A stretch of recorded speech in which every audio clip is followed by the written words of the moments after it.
Kisah di balik bahan pembuatan bendera merah putih buatan Fatmawati. Selamat datang di Joglo Info. Salam sejahtera selalu Joglers. Hari ini kami akan menemani Anda dengan topik hangat, terkini dan aktual selama beberapa menit ke depan. Salam sejahtera dan selamat menonton.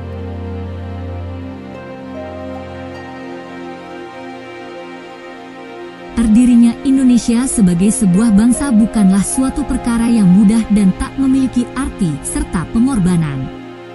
Namun di balik berdirinya negara yang memiliki ribuan pulau ini terdapat sederet kisah kepahlawanan yang menjadi pondasi berdirinya bangsa ini.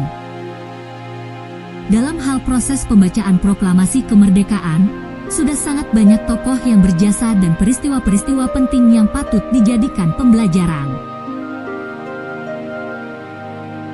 Di balik jasa perjuangan para pahlawan ternyata proklamasi kemerdekaan Indonesia menyimpan beberapa fakta-fakta menarik yang tidak diketahui banyak orang. Salah satunya adalah sejarah bendera kebangsaan Indonesia merah putih yang dikibarkan untuk pertama kalinya ketika proklamasi dikumandangkan pada 17 Agustus 1945.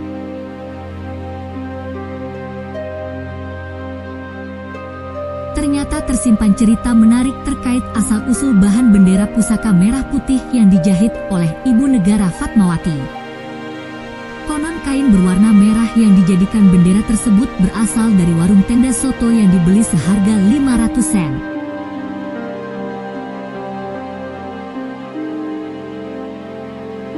Menurut cerita sebenarnya, Ibu Fat, panggilan akrab istri Presiden Soekarno ini, sudah membuat bendera merah putih sebelum 16 Agustus 1945. Namun, lantaran dianggap kekecilan, karena panjangnya hanya 50 cm, dia pun berencana membuat kembali bendera tersebut.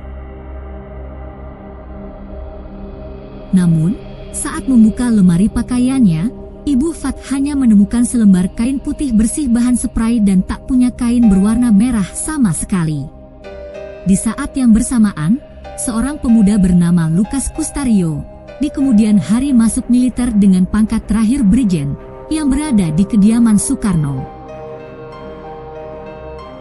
Ibu Fat kemudian menyuruh pemuda ini untuk mencari kain merah untuk bendera pusaka. Menurut penuturan Lukas Kustario, pada majalah Intisari edisi Agustus 1991, dia lantas berkeliling dan akhirnya menemukan kain merah yang tengah dipakai sebagai tenda sebuah warung soto. Akhirnya, Ibu Fat menjahit bendera merah putih yang baru dengan ukuran 276 x 200 cm malam itu juga untuk digunakan keesokan harinya. Bendera itu akhirnya dikibarkan pada hari Jumat 17 Agustus 1945 sekaligus menjadi bendera pusaka di kemudian hari. Sang saka merah putih terakhir kali berkibar pada 1969, kemudian pemerintah RI membuat bendera duplikat dengan ukuran 300 x 200 cm. Namun demikian, kisah tersebut diluruskan melalui buku catatan kecil bersama Bung Karno, volume 1, yang terbit pada tahun 1978. Pada tahun 1978, Hitoshi Shimizu diundang Presiden Soeharto untuk menerima penghargaan dari pemerintah Indonesia karena dianggap berjasa meningkatkan hubungan Indonesia dan Jepang. Usai menerima penghargaan, Shimizu bertemu dengan kawan-kawannya semasa pendudukan Jepang. Pada kesempatan itulah Ibu Fatmawati bercerita kepada Shimizu bahwa bendera pusaka kainnya dari Shimizu. Pada kesempatan lain, waktu berkunjung lagi ke Indonesia, Shimizu menceritakan kepada Hairul Basri bahwa dia pernah memberikan kain merah putih kepadanya untuk diserahkan kepada Fatmawati. Kain itu diperoleh dari sebuah gudang Jepang di daerah Pintu Air, Jakarta Pusat, di depan bekas bioskop Capitol. Saya diminta oleh Shimizu untuk mengambil kain itu dan mengantarkannya kepada Ibu Fatmawati.